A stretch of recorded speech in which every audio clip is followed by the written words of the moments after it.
Operation Kagar అనేది ఒకసారి ఆలోచించాల్సింది నక్సలిజం గురించి కూడా తెలుసుకోవాలి. సుమారు 60 ఏళ్ల కింద వచ్చిన నక్సలిజం, 60 ఏళ్ల కింద ఉన్న భారత్ వేరు.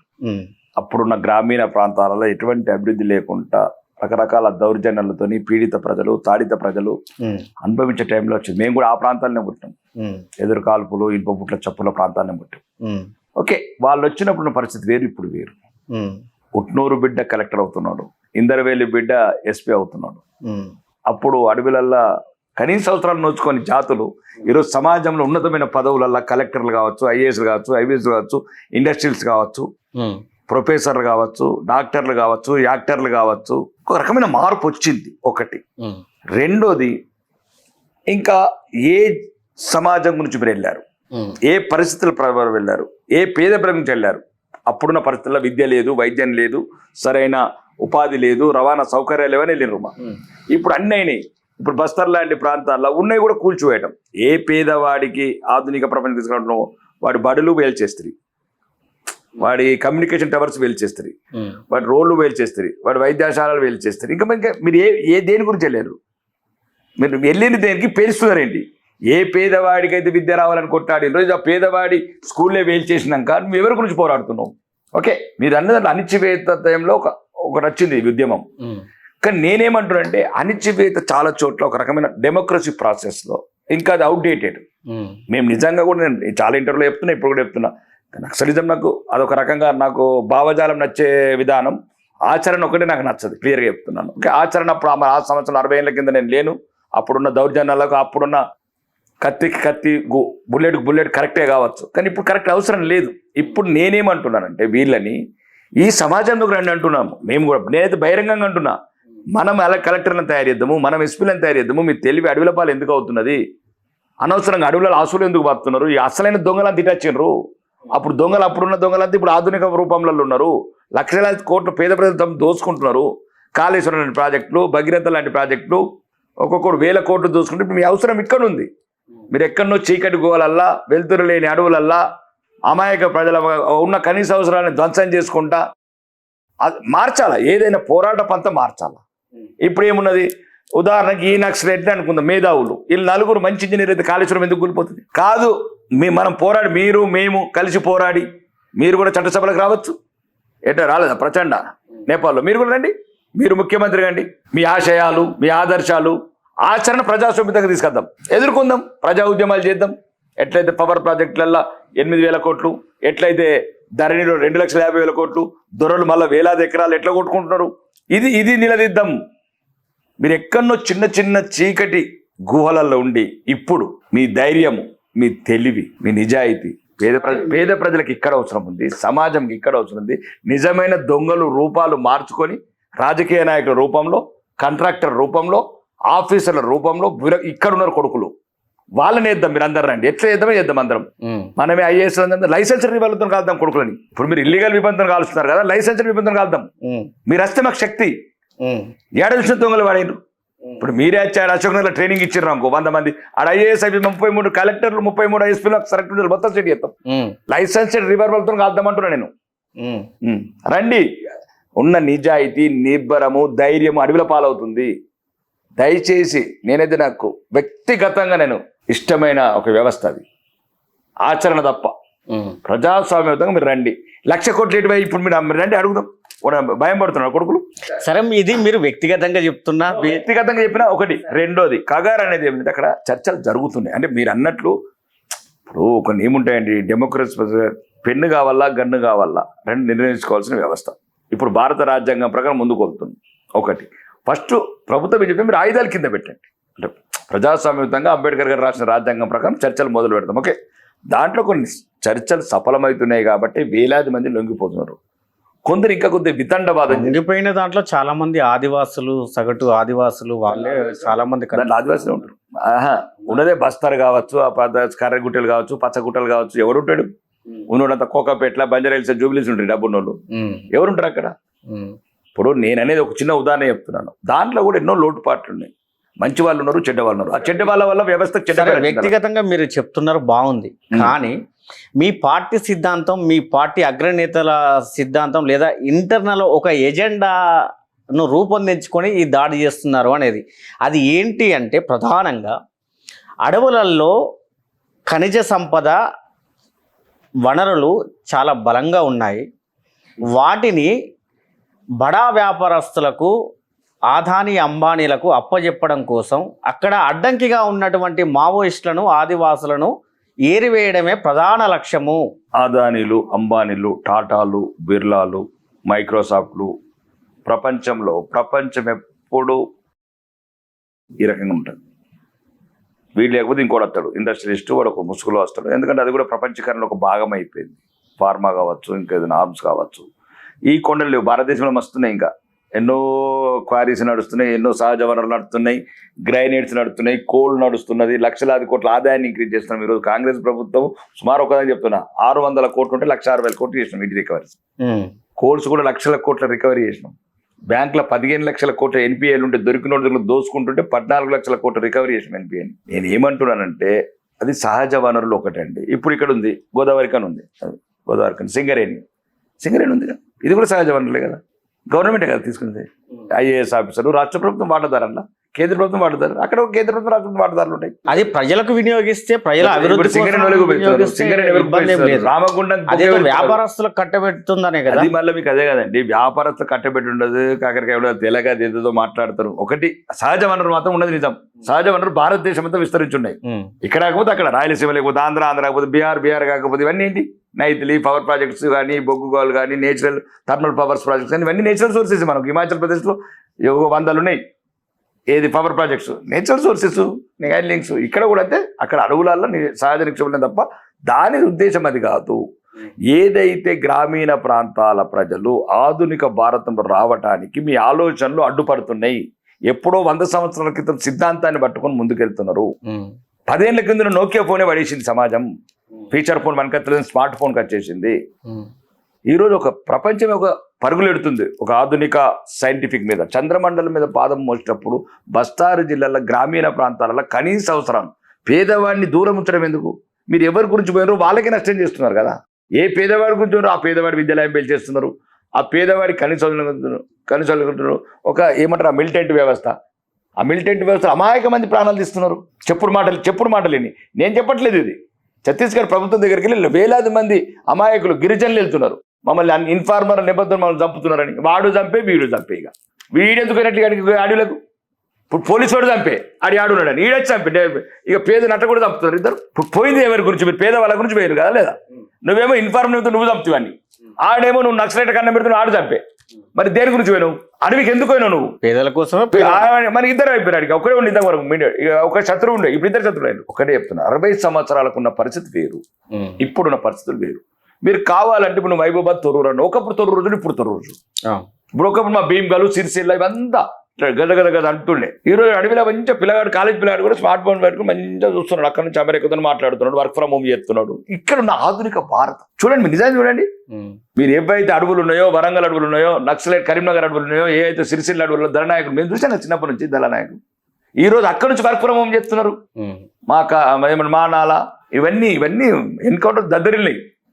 నల్లవెల్లి లాంటి అడవులు, నక్సలైట్ అడవులు. బీజేపీ పార్టీ, కేంద్ర ప్రభుత్వం సిద్ధంగా ఉందా వాస్తవంగా మావోయిస్టులతో చర్చలు జరిపి, ఒకవేళ వాళ్ళు నిరాయుధులుగా వస్తే శాంతి చర్చలు జరిపి వాళ్ళను ఆహ్వానించడానికి?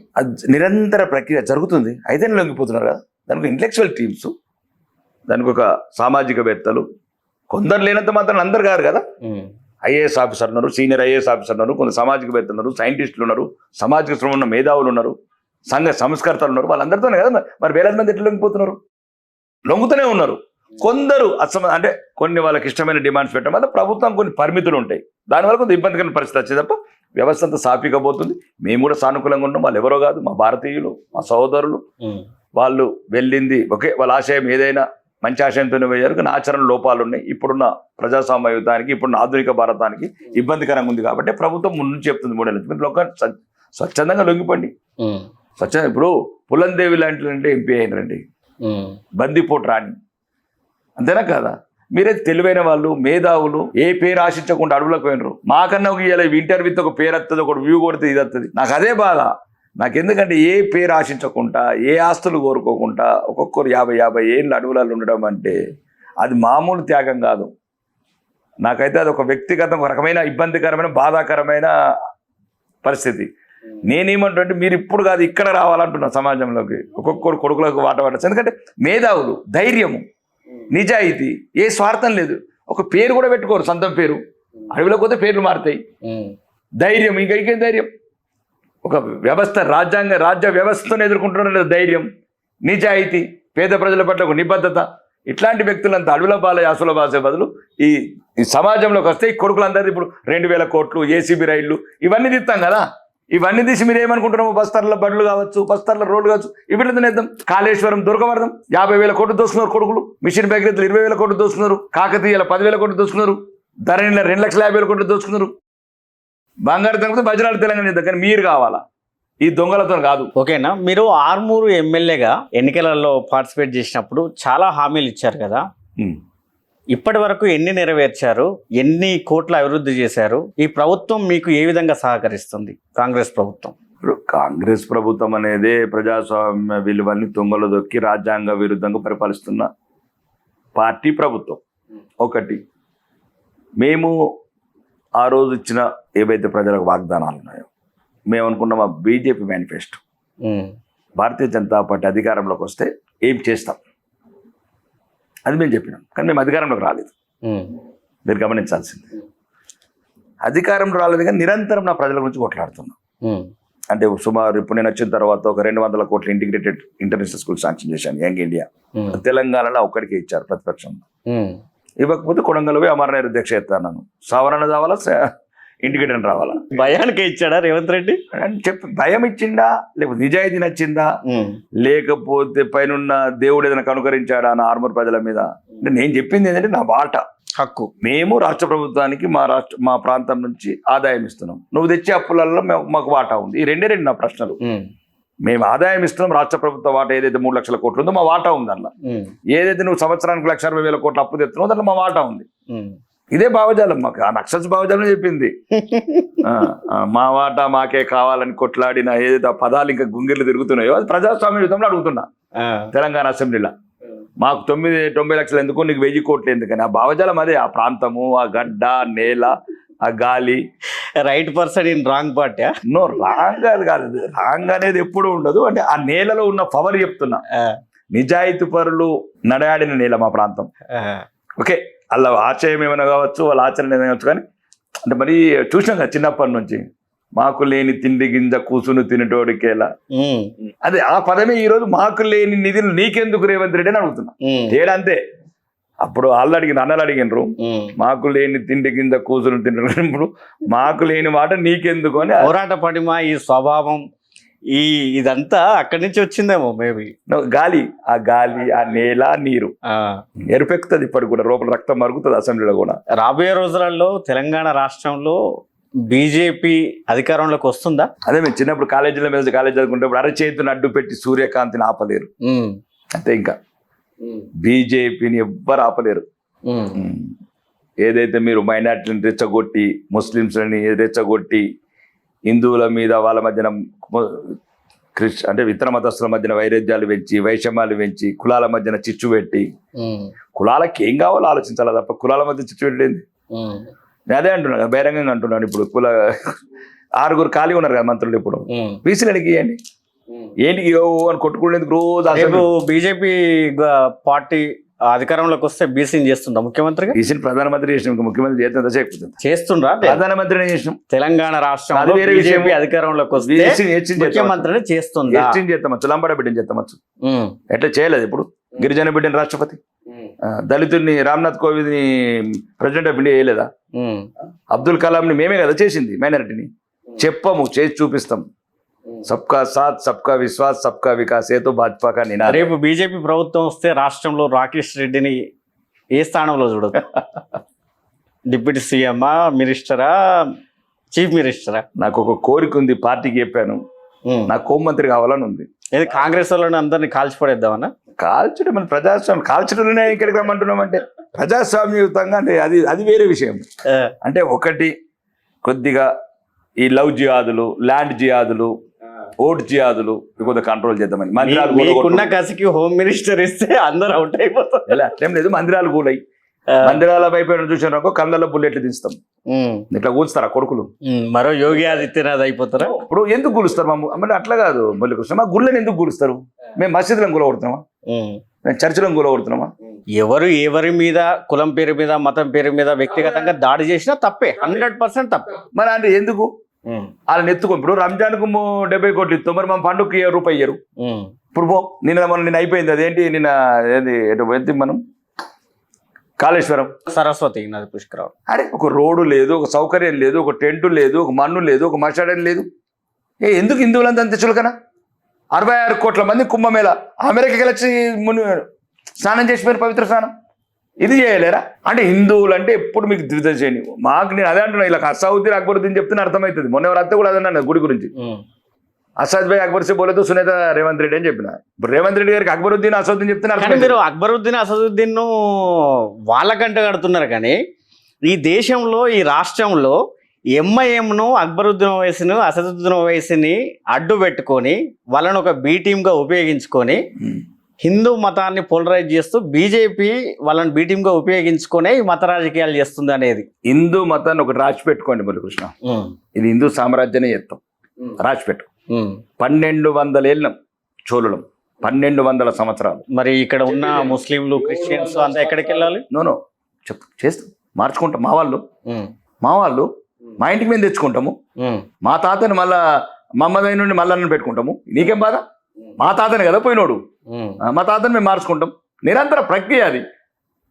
నేను అనేది ఏంటంటే ఇంకా ఒక్కటి చెప్తున్నాను, హిందుత్వం బరాబర్ హిందువుల వైపు ఉంటాం.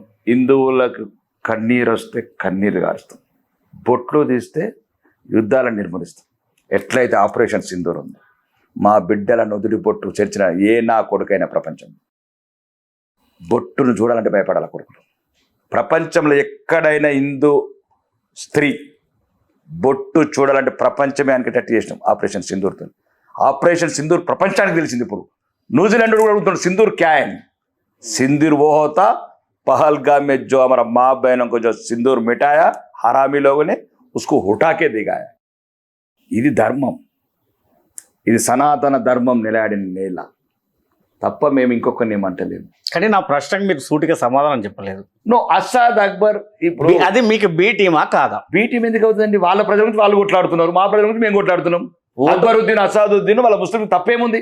బరాబర్ అక్బరుద్దీన్ అసాదుద్దీన్ వాళ్ళ ముస్లింల గురించి కొట్లాడుతున్నారండి. రాకేష్ రెడ్డి, రాజా సింగ్ బీజేపీ హిందువుల గురించి కొట్లాడుతున్నది, తప్పేముంది అంటున్నా. అంటే ఎందుకు మరి కుంభమేళకు రారు కేసీఆర్, రేవంత్ రెడ్డి?